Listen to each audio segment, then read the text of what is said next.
After this massive fire at a Northeast Portland construction site last fall, fire officials are now requiring builders have some kind of security at sites 24 hours a day. Jessica Morkert live at the site of that burned down building. Jessica, what are they hoping to accomplish by this new rule? Jeff, investigators believe that this fire was set on purpose, and so even though 24-hour security might be expensive for sites like these, the hope is that it will be worth it if it can save sites from arson. The fire on MLK and Monroe is still being talked about 9 months after it happened. The suspected arson took 1.5 million gallons of water and 135 firefighters to put out. No lives were lost, but many people lost everything. And had we had advance notice, we may have been able to keep that fire in check and prevented the entire structure from being consumed. Construction on the Monroe apartments was in a fragile stage when the fire took hold, a time when flammable materials were exposed to the elements.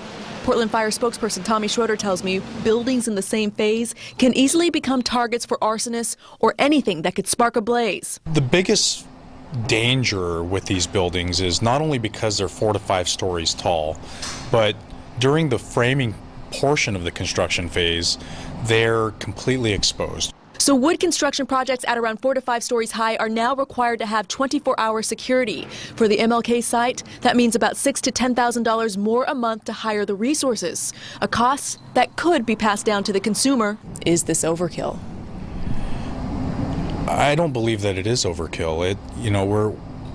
We're requiring it because it, in the end, will save dollars for not only the project itself, but really, as in the case of the MLK fire, we had a large 5-alarm fire that also affected the structure next door.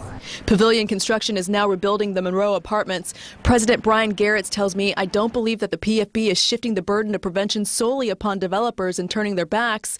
They are contributing to strategize where prevention dollars are best spent." Now, Schroeder tells me that there is flexibility in these guidelines. Security cameras, for example, can suffice for 24-hour surveillance, and also construction sites next to each other, they can share resources. And of course, this only applies during those off-hour construction times. Live in Northeast Portland, Jessica Morkert, KOIN 6 News.